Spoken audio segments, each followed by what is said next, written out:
Welcome to episode 15 of CharleChats, the Ecommerce Podcast. My name's Nick. I'm the founder of Charle, a Shopify agency based here in London, and I'm so excited to welcome you to our home for some very open, honest, and real conversations with some absolute A players in e-commerce right now. So, without further ado, let's do this.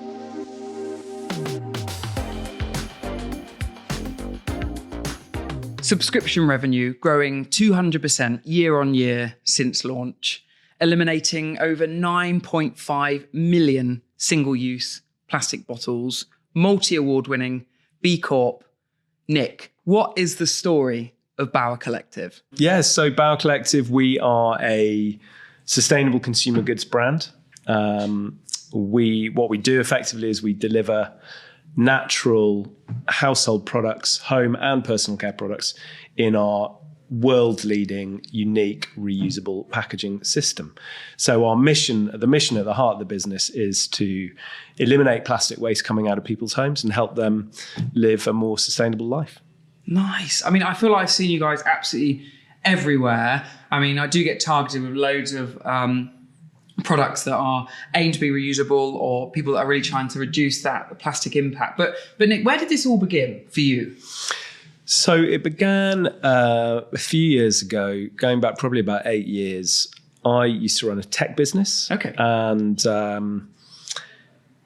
we had a whole bunch of different clients, some big blue chip corporate, but also a lot of people in the environmental space. So the UN were one of our clients, for instance, some of the big NGOs. And about 8 years ago, we built a data visualized model of marine plastic waste. Okay. And this was before it was in the news every day. And it just blew my mind, the sheer scale of the problem. And so that kicked me off on a journey of my own as a consumer to try and live more responsibly, shop more responsibly. And I found that quite hard. The products on offer weren't great. The product quality. The consumer ecosystem was quite fragmented. You had to get like 6 or 7 different subscriptions from different suppliers, etc. And also the zero waste, the sort of refill experience was not great. It was quite clunky and sort of a burden for me as a consumer. So those were the ideas that were kicking around in my head. And I approached an old mate of mine, Marcus. He's my co-founder. Marcus had built a very successful sustainable packaging business, which he just sold. And so he was looking for his next challenge. And we came together and looked at this and saw that there was a huge opportunity to really transform the way that people interact with products in their home and deliver them an outstanding product experience that also solves this major environmental crisis of plastic waste. Wow. I mean, and this was the moment that Bauer Collective was born. That was it, yeah. And 2020 is when we launched, just before COVID. Yeah, nice. And you guys have got quite a breadth of product now. Was that the case in day one? Yeah, I think from day one, we wanted to have household category coverage. That was one of our hypotheses. Researching the business was having to shop in lots of different places. So we wanted to be like, all of your liquid household products, we've got you covered. So right from the get-go, we had quite a broad range. In fact, if anything, we've finessed it and narrowed it down over the past few years. So yeah, but we've got basically 6 core categories. Okay. So in household, we've got dishwash, laundry and cleaning. Yeah. And in personal care, we've got hands, body and hair. So that's kind of our coverage for the home. Nice. And so for any of our listeners that may have not come across you guys before, what is the premise to it? So I'm a new customer. What happens on day one? So, day one, I guess, is when you first interact with us. You come onto the website. 90% of our business is direct to consumer. We do about 10% at the moment in B2B and retail, and that's a sales channel that we are looking to grow. So you come onto the website. There's various routes in, right? But we have like a bundle builder, which helps you estimate kind of how much product you need on which frequency. So that's really important for us, is helping our customers understand what they need. So the refills on subscription, you need to get them at a cadence that works for your household. So you come in, you make your order.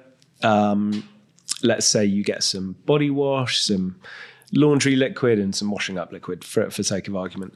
Your Bower box then arrives, and you may have chosen to buy our beautiful bottles, our dispensers for your products, or you may have a dispenser you already have at home that you want to reuse, which we encourage. And you empty your refill packs into these bottles with the product.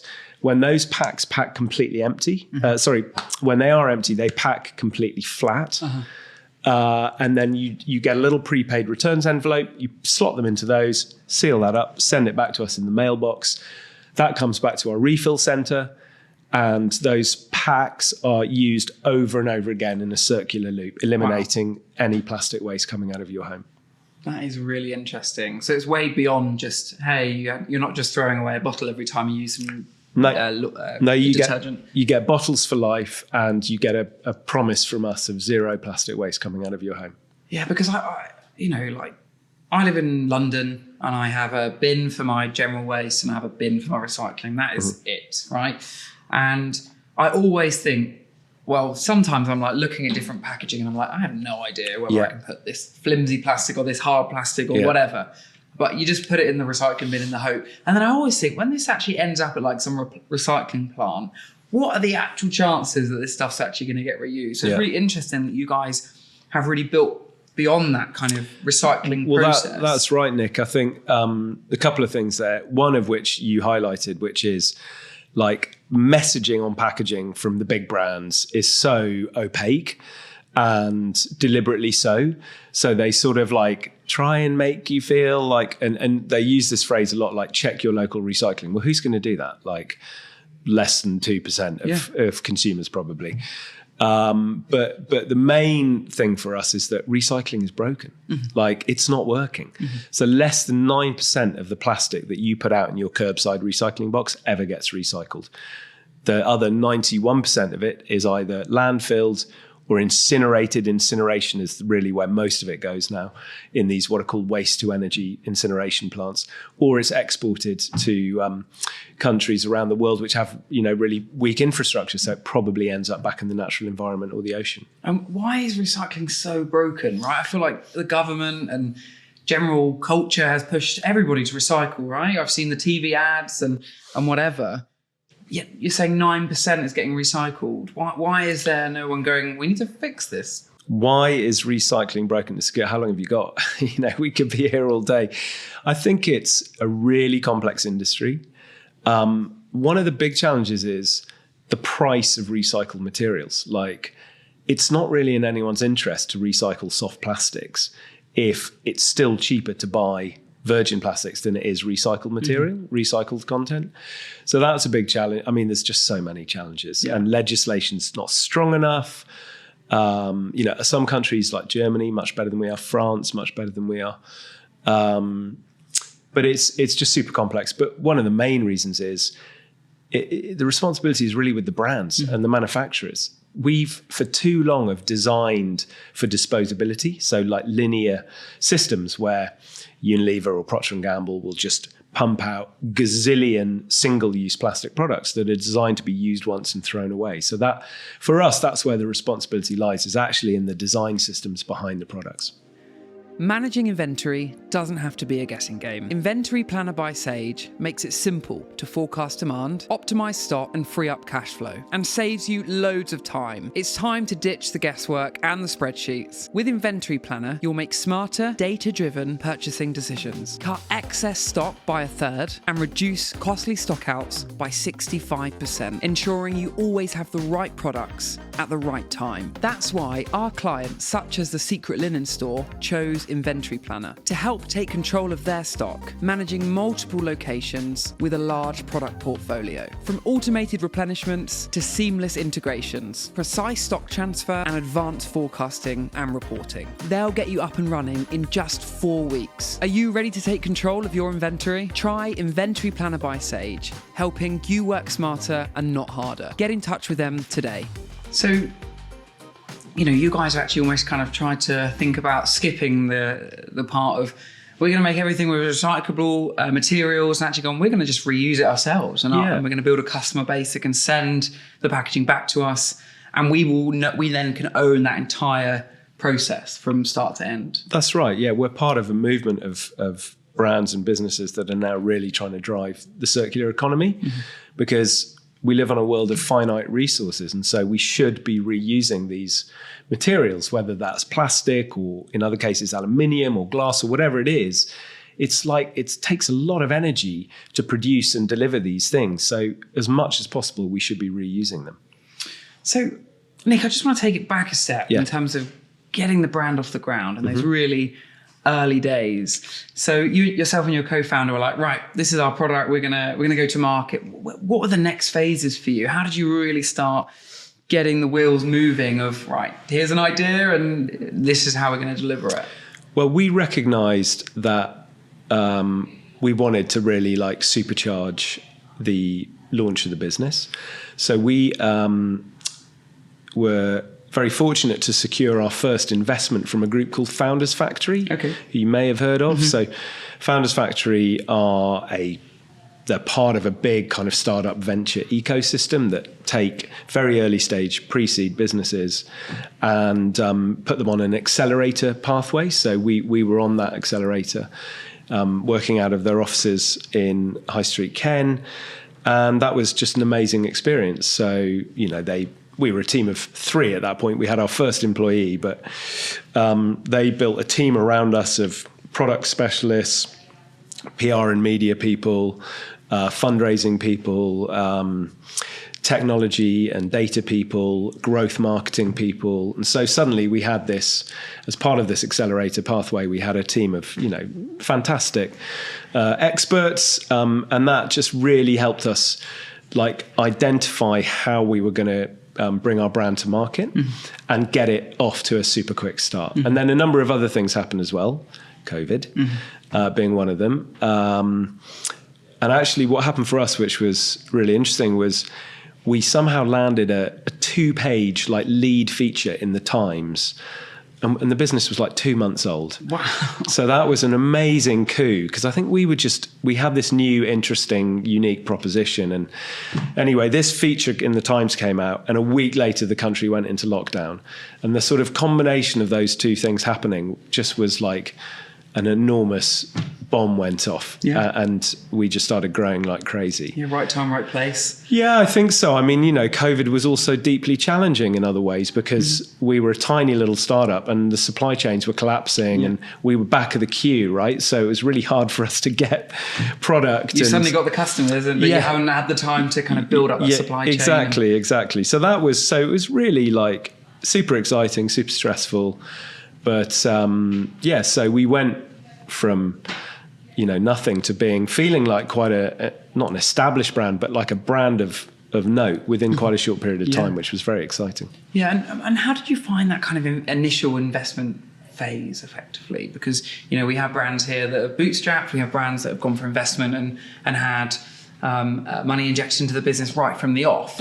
Have you got any thoughts on that approach? Would you do it again if you had? If hindsight was there, or is there any areas that you really hated?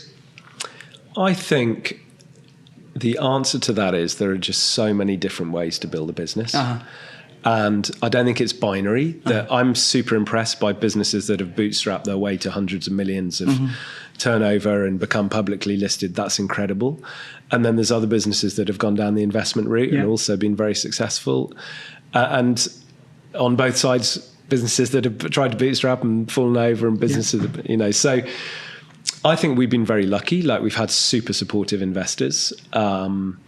We've never had a bad experience with any of them. Obviously you give away equity when you're raising investments. So you have to make sure you do that in a way that you're comfortable with as a founder, that works for you, that works for your team as well. If you have share options for your team, that they feel motivated. So there's lots of different things you need to balance. I think that's the path we've gone down. I'm quite happy with it. As I said, we're lucky to have a really supportive cohort of investors backing the business. If I did it again, who knows what the circumstances would be, but it's been good for us. And you mentioned you had a business before Bauer Collective. I'm somebody that's launched one business, so I imagine if I hopefully get the chance to launch another one, that I would probably take things differently and so on. Do you feel that probably really gave you guys a bit of a head start because you'd been there, got the t-shirt in terms of launching a business before, and maybe not making some of the mistakes that you might have done in your previous career? Yeah, maybe. Yes, I think it's helpful. Yeah. I think you've always got to be open to learning, and the thing that excites me about Bauer is we're learning every day. Like before I did this business, I knew nothing about shampoo formulations, and very little about designing innovative packaging. And so it's super exciting learning journey and professional development journey to be on. But definitely, things that both myself and Marcus, my co-founder, learned from our previous businesses, I would hope we've sort of built on that and been aware of the, some of the pitfalls and mistakes that we may have made in the past. And it's not to say we haven't continued to make mistakes, because you have to, right? It's part of how you develop and grow. Yeah, and what have been some of those big challenges or those moments in your journey with Bauer Collective that have been like, oh shit, this is a little bit of a squeaky bum moment, or when we had Tom from Finisterre, who we were chatting about just before this conversation, he calls it the swamp of despair of entrepreneurship. But have there been any real terrible moments, which is a horrible question to ask, because if they're that bad, you probably want to talk about look, them, it's all good, Nick. I think it's important to talk about it. Look, being a founder of a business, of a startup, of any business really is, the cliche, I wouldn't go so far as the swamp of despair, but definitely an emotional roller coaster, where you can have, and it often feels like the highs are fleeting and the lows are baseline, because there's always so many challenges, and people use the expression of being punch drunk, that you can only get punched in the face so many times in a week and keep your morale up. But I think a lot of that is, I'm so grateful to have a co-founder. So my old business, I had a great management team, but I was effectively the lone CEO, and actually having a co-founder, having someone to share that journey with is immensely powerful and rewarding and supporting. We have a fantastic team as well at Bauer. They they're really engaged in that process. I think some of the fundraising is hard, like everyone will tell you that. I was telling you, we were chatting before that, for consumer brands at the moment, it's harder probably than ever in this year than it certainly has been for a few years. I think the investor appetite for consumer businesses is very depressed at the moment. So you have to get a lot of rejection, deal with a lot of rejection. But eventually, and I speak to a lot of founders about this, you'll have 50 conversations and 49 people will tell you no, and they'll give you 49 sort of vaguely different reasons why not. And then one person will say yes, and that's all you need. So I think fundraising has, big emotional highs and lows. I think other than that, we've weathered storms pretty well. The macroeconomic environment has been really challenging with,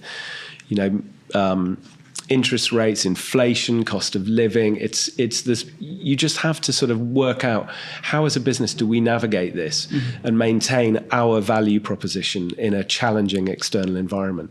So those are the sort of the big things that we've had to contend with, I would say. And Nick, you mentioned that, before this journey, you didn't even have an idea about kind of like shampoo formulations, for example. But obviously the initial values of that circular economy and really trying to reduce single-use plastics in this journey. How was that for you in terms of, well, I'd love to learn about that product journey really, because ultimately, yes, it's brilliant if you've got circular economy and you can reduce the amount of single-use plastics that you're sending out to customers and then they can send it back. But ultimately, if the product's not very good, it doesn't matter, does it? Yeah, right? Exactly. So I'd love to learn and dive into that journey on how you balance your values and ethos, but ultimately deliver a really great product to your consumers as well. Yeah, that's a great question. So I think in the early days, we were kind of, we didn't have in-house product expertise. So we were slightly winging it. We, our initial product range was quite bootstrap, and it was sort of private label from working with a contract manufacturer who was helping to advise us, but it didn't have our Bauer sort of spin on it. So one of the early hires that we made was Dr. Phil Bassendale, who's our NPD lead, our new product development lead. So he joined us from Reckitt Benckiser, who are one of the big CPG companies, and he'd done just shy of a decade of product development and innovation with them. So, and he's a PhD. Brainy guy with who understands product at a sort of developmental and technical level. So that really helped with Phil coming on, and then we've also brought in various other members of the team. We have a woman who's ex-Method who works with us on fragrance development. Nice. So we've increasingly recognized, once we got the packaging and the circularity sorted, it's all about really two things: efficacy and fragrance. And if you have products that work as well as the supermarket alternatives, people will buy them, and will buy them from you for a long time because they do the job that they're intended to do. And if you also win on fragrance, that's massive. So our product triangle really is highly effective, delightful fragrances, and this sustainability promise. That's what we aim for. Yeah, because I imagine, just outside looking in, is that it's probably, if you make a big song and dance over your values of circular economy and not using single-use plastics or reusing, etc., people aren't probably going to question you on that as much as, well, does it work? Or does it smell nice? Because I've got my fancy shampoo. Is it allergenic? Is it going to trigger my eczema? These are I live in a hard water area. These are the primary concerns people have. And then the zero waste stuff is a value add. Certainly a lot of our early adopter customers, that was like the primary thing. But now as we're scaling and we're getting to a much bigger market, really people just want effective products that look good in their home, that feel good on the skin if it's personal care, or that do the job brilliantly if it's a cleaning product, a household product. Yeah, and did you really feel your business change as you brought on some intelligent people who really understood product development, fragrance, etc.? Did you feel like, wow, this is like quite a moment in our business that we're kind of going, this is the next kind of chapter for us, if you like? Yeah, definitely. Yeah. And we've all of our hires have just taken the business onto another level, and Marcus and I are really conscious that we have big gaps in our own expertise, and we've hired effectively to make sure that we're bringing super smart, motivated people in to take the business to the next level. So you've got to the point where you've got the idea, you've got the team around you, you're building product, you've presumably tested on consumers, etc. What was that kind of scaling journey? What did that look like, and what does that look like now in terms of actually acquiring customers, retaining customers? I'd love to dive in a little bit more in terms of your strategy there as if growing a new product and developing products that consumers love isn't hard enough. We've then got to find those customers, right? So where did that all begin for you guys in terms of a strong customer acquisition strategy? Well, I think it always begins with the customer. So right from the early days, we did pretty extensive market and customer research to understand who our core personas were. And then mapped our sort of growth and marketing strategy against those personas. And it's fair to say that one of the interesting developments of the business has been how that's shifted a little bit over the last few years. So in the early days, 90% of our customers are women. And in the early days, our assumptions based on our research was that they'd be more kind of millennial, Gen Z. Actually, as it's transpired, that's not the case. And actually I'm not great with all the sort of different definitions in terms of Gen X and Z and this and that, but effectively the age range of our core customer is more like mid-30s to late 50s, so slightly older, and therefore the channels that they're on, the kind of content that they engage with are a bit different. So TikTok, for instance, is not a big channel for us. Whereas Instagram, Facebook and YouTube very much are. So it all begins with the customer and just knowing the customer intimately. And then I think another big change was in the early days, it's kind of, as a venture-backed business, it's sort of growth at all costs. And you know that the mood music around that has changed very significantly particularly over the last 18 to 24 months. And now most businesses like ours are focused on profitability and you know, acquiring the right kind of customers, not just acquiring any customers. So for us, that's about e-commerce revenue versus subscription revenue. And to give you a sense of that, at the beginning of 2023, 23% of our customers were subscribing on first order. So that's whatever that is, 77%. Is that right? Yeah, 77% were just one-off transactional. To last month, 82% were subscribing on first order. Wow. So we've really pivoted our model to not growth at all costs, but acquiring the right kind of customers that love the product and service and will stay with us for a long time, so that our cohorts age well and we get payback on those customers much quicker.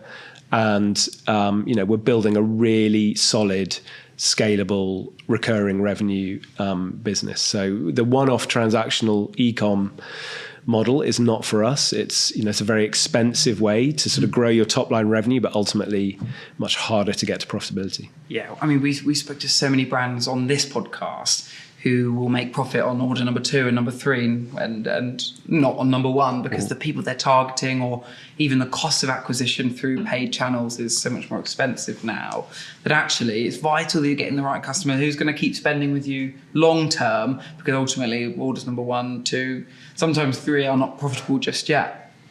So I think it's really interesting that you've really twisted that kind of strategy.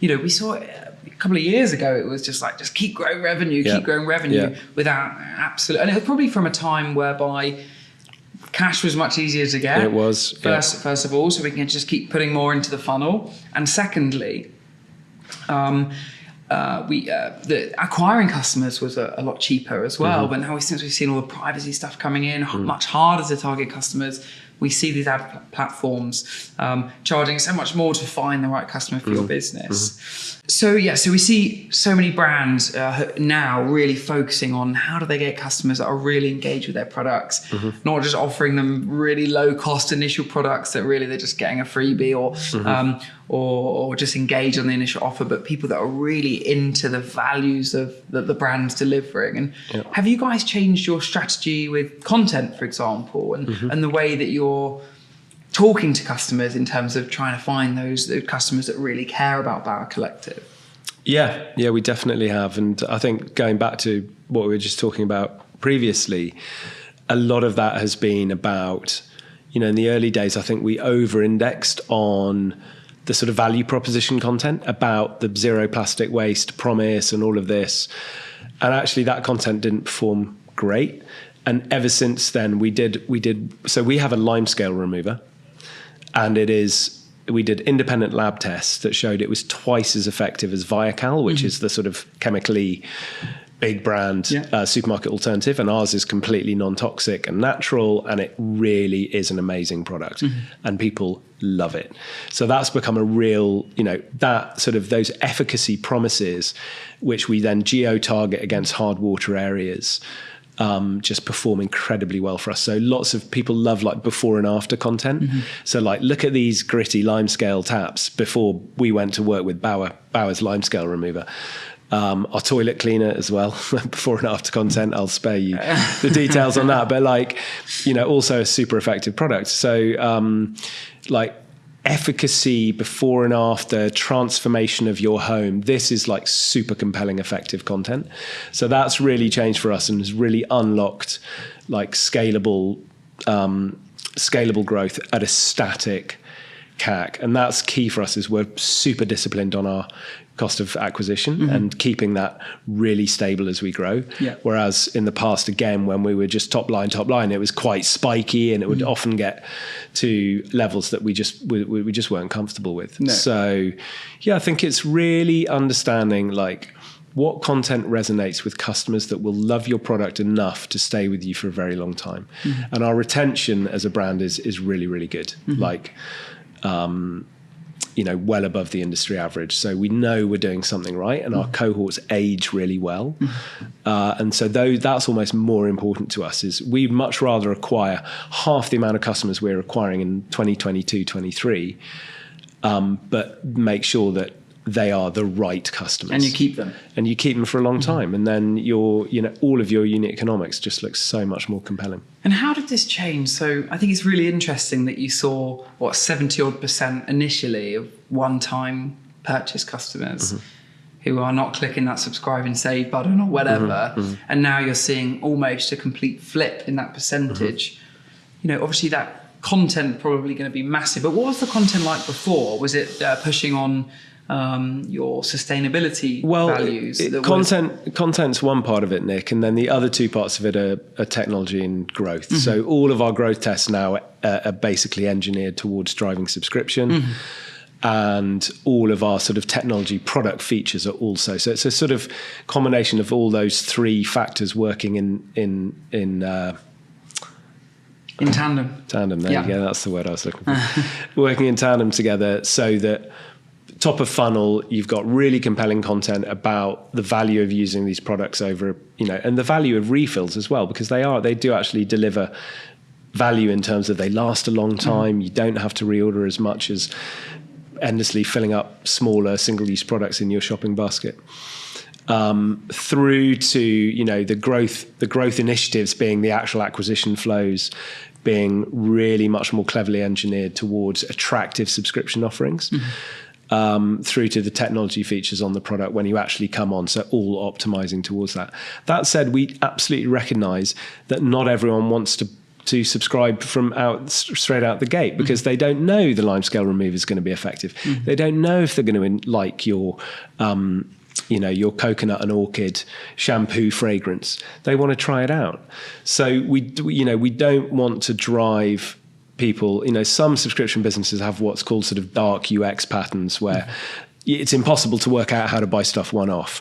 We don't want to be that brand. It's like the no thanks in really faint grey. Tiny, exactly. And you're like, really? How do I just buy something? So we don't want to be that brand. But at the same time, we want to build an environment within which subscription feels like a compelling proposition. And also you're not locked in. You can cancel at any time. We make that really straightforward. We deliver great customer service to ensure that you don't feel like you're locked into a subscription you can't get out of, which I think people really don't like. And I think it's about how you communicate your brand as a proposition as well, in that, am I landing on a website and I'm just seeing a catalogue of products whereby I can choose them, I can add them, and there happens to be a subscription option with a little bit of saving usually.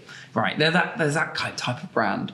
Or there's like that kind of like what I call the subscription funnel type experience on site, where whether it's through building a box, for example, which I know you guys have got, which I'd love to dive into in a moment, or whether it's how when the product comes, whether it's through your letterbox or something like that, and suddenly you've got instructions on how to return or how to, when you get low, or what to do at a certain point. And it just changes the messaging about how consumers receive a brand. Now, instead of me seeing a product wall of loads of different scented hand soaps, for example, I'm seeing this whole process change to my life, for example, whereby, I need to refill my disposable soap dispensers every month, and I'm going to send that off so I know that's going to the right place. And suddenly it's not just that wall of different products that are trying to stand out from the many other different soaps or detergents that are out there, but actually it's like, feels like I'm part of something, almost that community type feeling to the brand.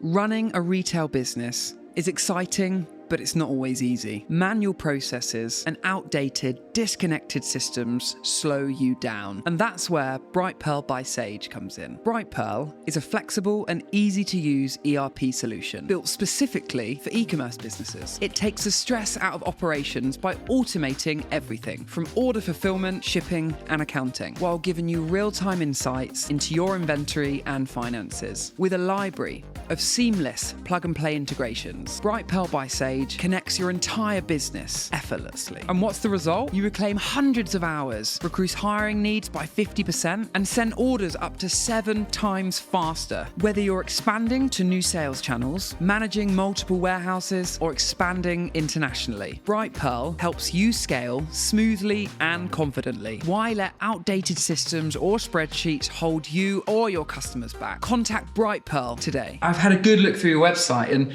I got that feel right from the off with like your initial CTA being like build a box instantly. And I saw you've got some incentives for first-time customers to do that as well. So Nick, talk me through the decisions that you guys have made when you've been designing your site or looking at that customer experience. Because I noticed you've got that build a box CTA straight on the off, which take customers into that kind of like subscription funnel. Tell me a little bit more about that. So the thinking behind the Build a Bundle feature, which we've had for a while, but this is the sort of second, maybe even the third iteration of it, is one of the things any subscription business will tell you is that one of the main reasons, every survey we do, the main reason for churn, surplus product. Too much product. You know, I've got a coffee subscription. I've got 6 bags of coffee in my cupboard. I just can't drink it quick enough. So I've cancelled. So trying to deal with that is absolutely key. And that begins at first purchase, helping the customer understand, like, so we could have one customer who is a single man in his 40s living in a 1-bed flat. And so the cadence at which he consumes products is going to be vastly different to our second customer who lives in Bristol and she's got 3 kids, so a household of 5, and they're absolutely smashing through the laundry product and the washing up liquid and what have you. So helping design an experience which very simply guides the consumer based on their own sort of lived experience of how they consume products, super important. And so that's what our Build a Bundle feature allows to do. And we have a variable subscription model where, you know, you will consume products at a different rate. So you might get through your body wash and washing up liquid every month. So they'll be on a monthly cadence. But let's say your glass and mirror cleaner and your limescale remover, you might only get through every 4 months. So you can bundle your products up on this variable subscription plan. That's something else that we use. And it's very data driven how we advise customers on how to do that. So the Build a Bundle feature in its current incarnation, another thing about these features which we've learned, reduce the cognitive load. Like our first iteration had loads of questions. It was like a sort of 7-step quiz about how many bathrooms have you got, and you know, how many times a week do you put the dishwasher on? How many pumps of hand soap? How many times do you pump your hand soap bottle? And it's like, okay, too much. And actually, since we've re-engineered and relaunched it, we doubled the conversion of that product, of that feature, which was great. Just by keeping it simple and making the steps to purchase feel like a really compelling value exchange that is relatively straightforward to work through. And that, again, in the early days, you're just like, oh, let's shove this in, let's do that. This is all valuable. We'll learn loads of things about the consumer. It's like, well, the consumer doesn't want you to learn loads of things. They just want a simple feature that helps them buy the products they want really easily and feels like it's been a good value exchange for them. They make the order, they get their products, then they make a decision whether they want to stay with you in the long term, which hopefully they do. Have you guys ever compared the performance of just not having like a bundle builder at all, for example? Yeah, we do, because the bundle builder is one of our acquisition channels, and we have others which are our sort of, our starter kit landing pages, which is our other sort of main acquisition flow.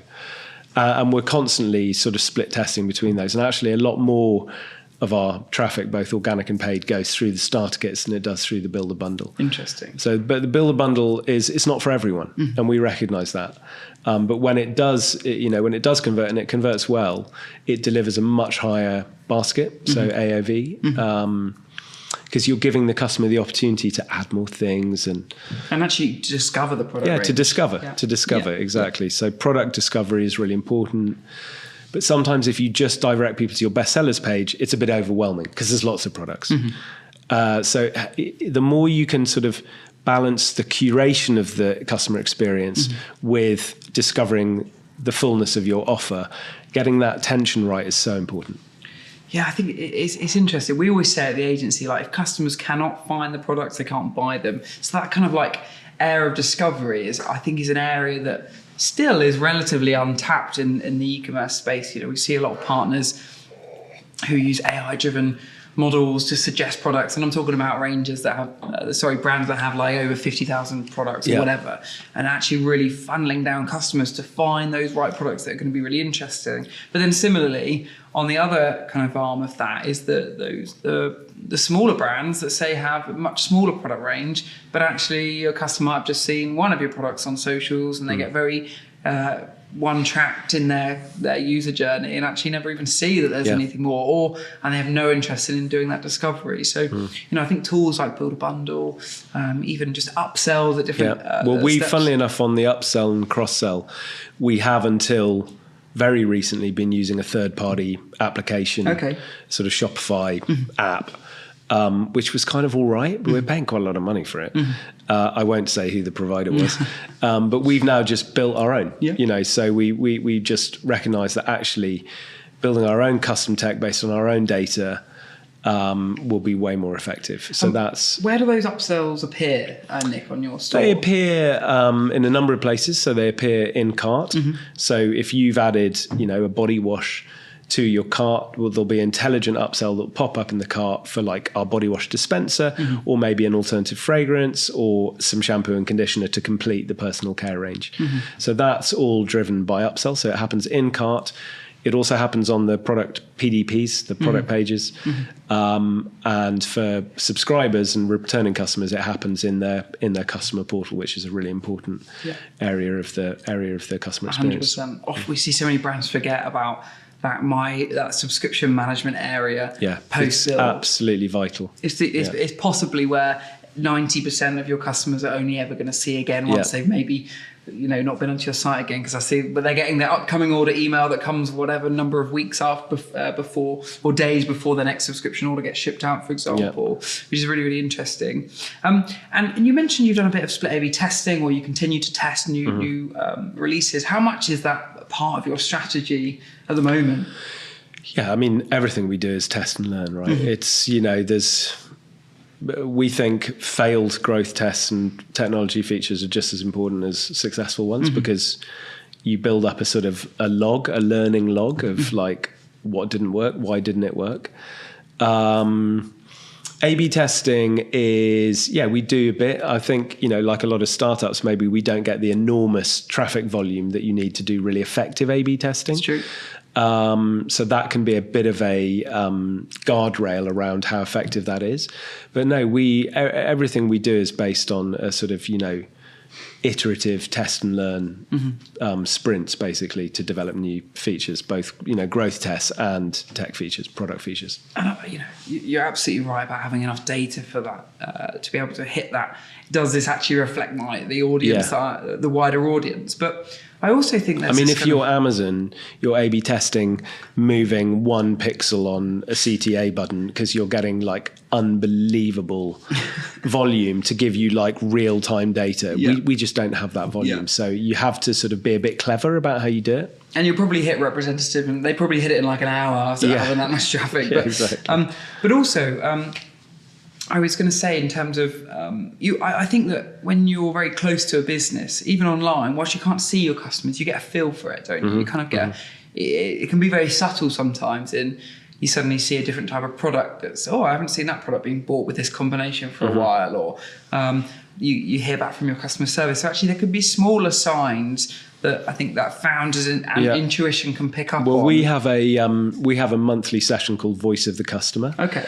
And that's run by Hannah, who leads our customer happiness operation, and that brings data points in from everywhere. So what she's seeing coming in through the sort of customer service inbox, also all our Trustpilot product and service level reviews. Also then Charlotte in our team, who runs all our social, anything that comes in via social, comments and questions. And so we're constantly, that's all the sort of qualitative data. And then we've got the quant data coming in alongside that. We have a metric called SRR, which we defined, which is subscription retention rate, which is the rate at which a product retains customers over a long period of time. So how successful it is as a subscription product. So we sort of, we're constantly triangulating quant and qual data to really understand like where the customer need is, what fragrances we need to improve, what formats we need to develop, etc. So that process of being super alive to the needs and the voice of the customer is like the most important thing that we do. Yeah, 100%. I think some of the brands that even we work with, it's one area that we see the brands that are doing absolutely outstandingly are those ones that are so in tune to their customer base. Literally even just like picking up the phone and calling the customer and saying, can you tell me a little bit about your experience? And really getting into the nitty gritty of how easy did you find it to buy the products? Did you understand our range quite quickly? Or even down to like ads, because it can be so easy when you're so immersed in a business, I think anyhow, to think that it's really understandable what you're putting out to the world, and you're like, why the hell is this ad not converting? And then you show it to like someone completely random, it's like, I have no idea what that means. And it can be really easy to kind of get lost in that almost that tornado of like just being so immersed in a particular business at any one given time. Now you guys are kind of D2C first at the moment, or 90% direct to consumer. Has that always been the strategy? I think, it was, there was always the intention to expand into other sales channels, into B2B and retail. But, you sacrifice a lot of things when you go into retail, margin being the main one, control. You're slightly at the mercy of retail buyers and their needs, their own needs, aspirations and timings. So, but that's fine. That's just business. But I think we, just really focusing the core of our business on building this big, subscriber base of super happy long-term customers is just like makes a lot of business sense.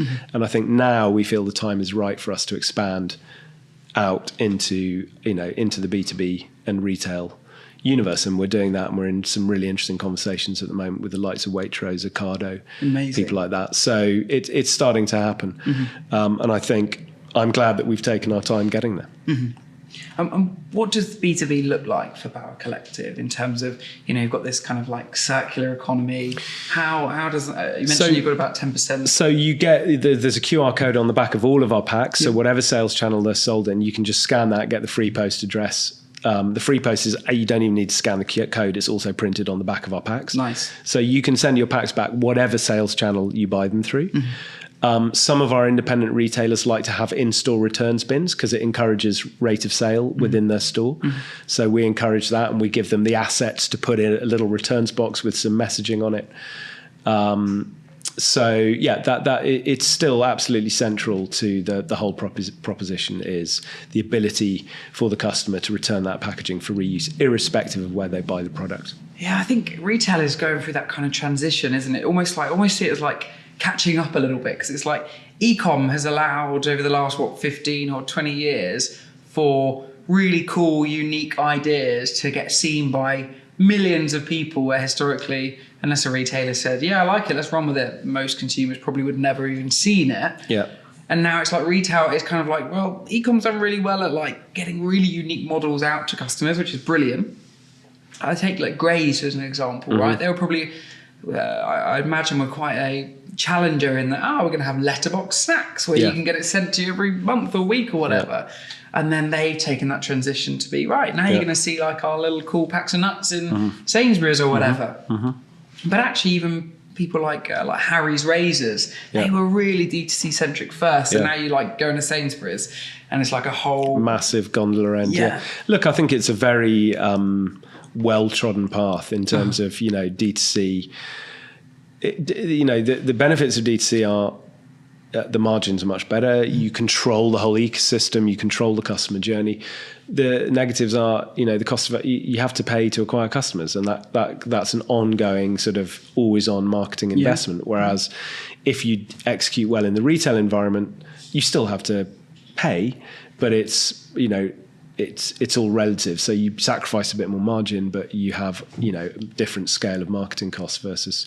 So I think it's just about understanding how you're going to balance that in your overall business strategy and when the time is right for you to get into retail. We've heard lots of horror stories of brands, competitors of ours and peers that have fallen over and gone bust because they went too hard, too early into retail and couldn't maintain the very capital intensive requirements of stock and inventory and, through the line marketing that are required to service that. And that was very damaging for their business. So I think timing is important. Being aware of like how you balance these different sales channels out is also really important. And so we've touched on tech a little bit amongst this journey. So obviously you guys are on Shopify at the moment. And Recharge for our subscription. Nice, brilliant. And how has that journey been for you guys in terms of allowing you guys to scale? Has there been any big kind of tech disasters or things that have also gone really amazingly to allow it to be kind of really breezy for you guys? Do you know what?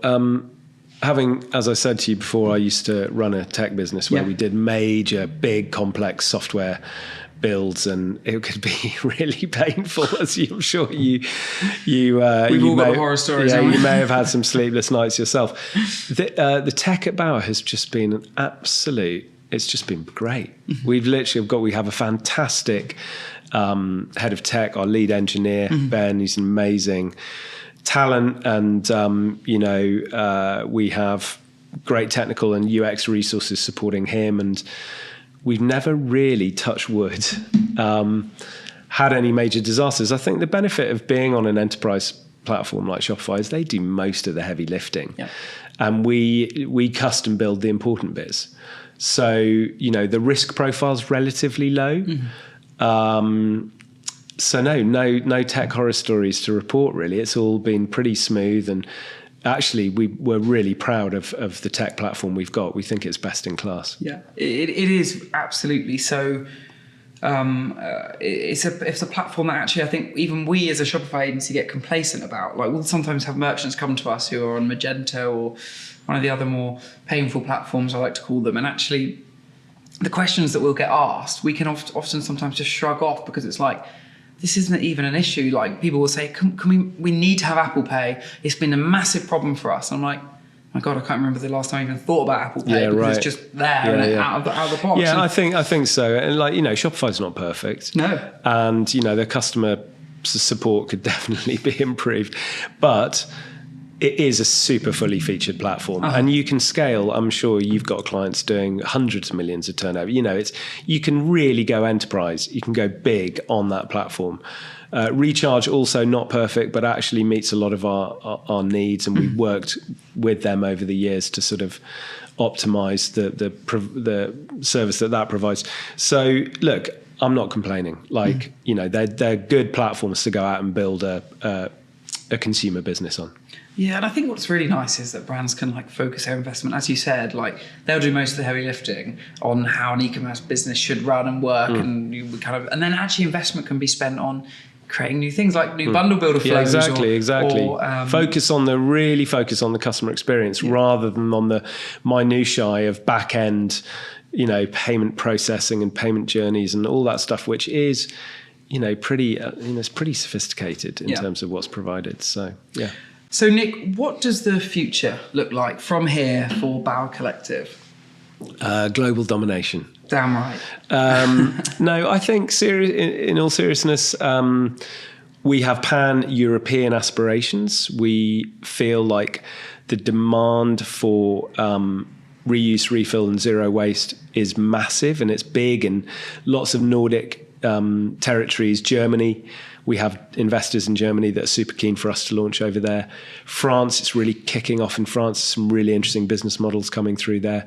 The Scandies, that whole sort of Northern Europe really feels like a big growth opportunity for us. But first of all, we got to get, there's still massive opportunities for us to scale further in the UK and really nail down our operating model and then expand into Europe in the future. So we want to be, Bauer's vision is to be the brand that is synonymous with reuse and refill. So when you think about getting refill products for your home, we are front of mind. and that we want to do that in both the online environment and in physical stores as well. So that's our ambition, is to really own this category. Yeah, and is it not tempting just to like turn the ads on? Shopify will do the rest and just go with it. Or do you feel that actually you want to take a very phased approach to each kind of European target? We want to build a profitable business. Candidly, we're not yet profitable like a lot of our contemporaries, but it's within striking distance, and we've got a very clear pathway to get there. Because once you're generating your own cash, you're master of your own destiny. You're no longer at the, I would say the mercy, but you're no longer on the treadmill of endlessly raising capital just to keep the business going. You're raising capital as and when you need it to pursue exciting expansion opportunities. So getting to profitability for us is the number one priority, and we're executing really well in that strategy, and we will be break even and on a monthly basis in about a year's time. Nice. So that's our priority. And if that means building the business a little bit slower than we might otherwise have in the sort of hockey stick growth days of maybe a couple of years ago, then we're very comfortable with that. Because the only mistake you can't make twice is running out of cash. Yeah, it's very true. It's very true. And actually, I was having a chat with an agency owner literally a couple of weeks ago, actually, who was just has gone through an acquisition of their agency.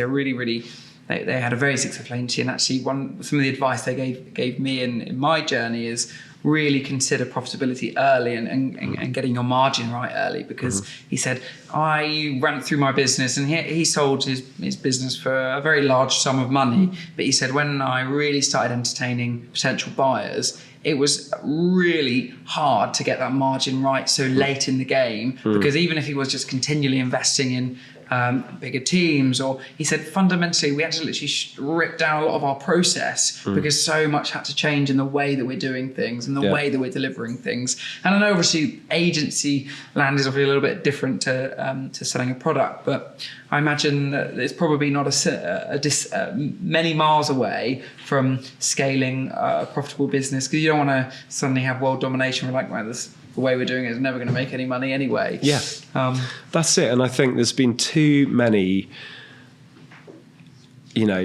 negative stories of particularly consumer brands that have just grown to enormous scale, but still haven't worked out how they're going to turn a profit.